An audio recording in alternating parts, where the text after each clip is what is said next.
Hey folks, sorry about cutting that off quickly, I was just out of time. The amulet, the enchanted amulet of kings that I got, it must have been in that treasure pile that was left by Harungnar when I beat him. I just never realized I had it. This must be the amulet that I was looking for. Let me begin reading this again. Upon activating the amulet, you immediately feel it radiate power. As its aura spreads, enveloping you, your awareness of the world around you fades. A warm, colorless glow obscures your vision. A watery rushing sound fills your ears. You can no longer feel the weight of your armor, or even your feet on the ground, as if you were floating in a warm pool. The rushing sound fades to a low burble, and then to a barely noticeable throb. You feel warm and protected and somehow content. Time passes. A minute, an hour, you don't know. After an unknown time, you notice a shape in the globe before you. As you watch, it coalesces into a form of a man in shimmering ornate armor, who meets your gaze and smiles warmly. His features seem familiar, though you don't recognize his face. He opens his mouth to speak, and the low throb in your ears rises rapidly in pitch until it forms words. My son, I am he who was called Prince Arvir, thy father.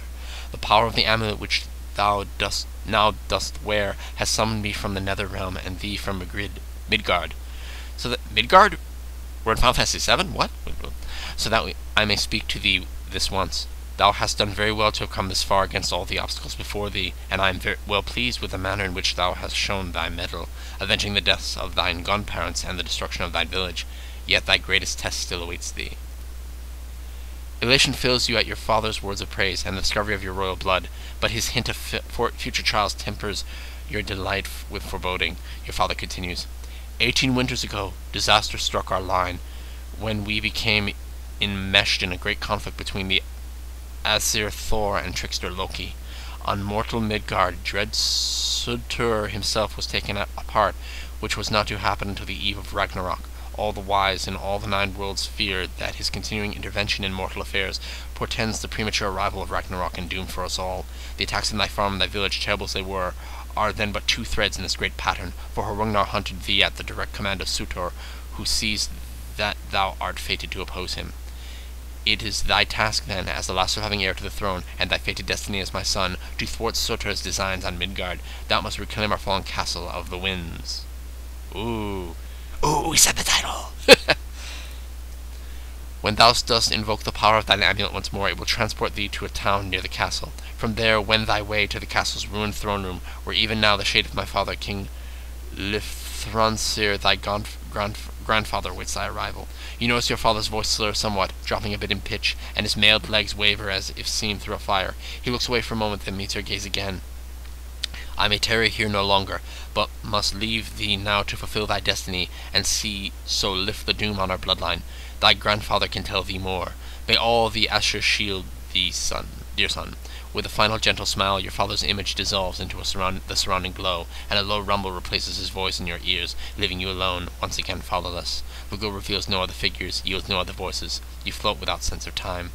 After an indeterminable period, awareness of your surroundings returns. You find yourself back on your feet, with the amulet cooling in your hand, and 100 questions heating in your mind.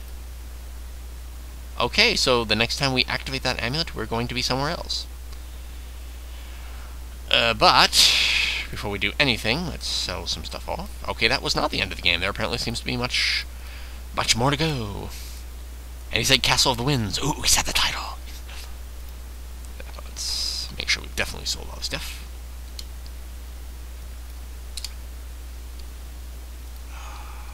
Gotta go to sell the charm. Sell the boots.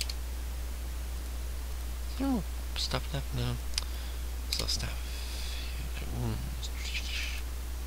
Oh, there's an extra heal light wounds on the belt. Oh, I need to go to. What is this?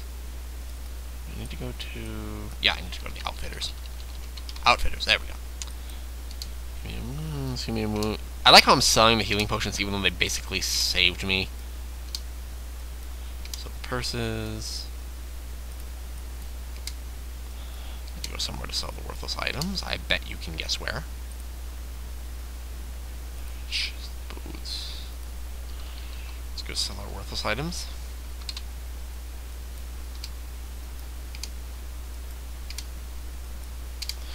Okay, and he said the next time we activate the amulet, we would be taken to the town near the castle. Let's go. Oh, okay, that's the end of the game. Okay. Here ends Part 1 of Castle of the Winds, A Question of Vengeance. To continue your adventures in Part 2, The Fall of Sutur, save your game now and see order information under the Help menu. Once you receive Part 2, you'll be able to load your character from Part 1 and continue your quest. Oh wow, that's really cool. Let's do it, okay? Do it,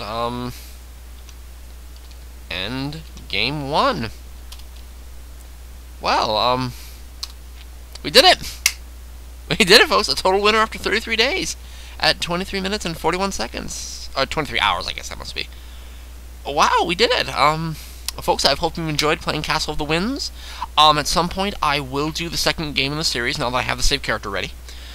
Wow, hope you've enjoyed this. Check that out. If I was 23, victorious this day. Yeah! Wow, I've never actually beaten Horungnar and gotten this far. I'm actually really impressed. I hope you've enjoyed this, and at some point I will do Castle of the Winds too. See you later, folks. I hate the fact this was so abrupt. Take care. Bye-bye for now.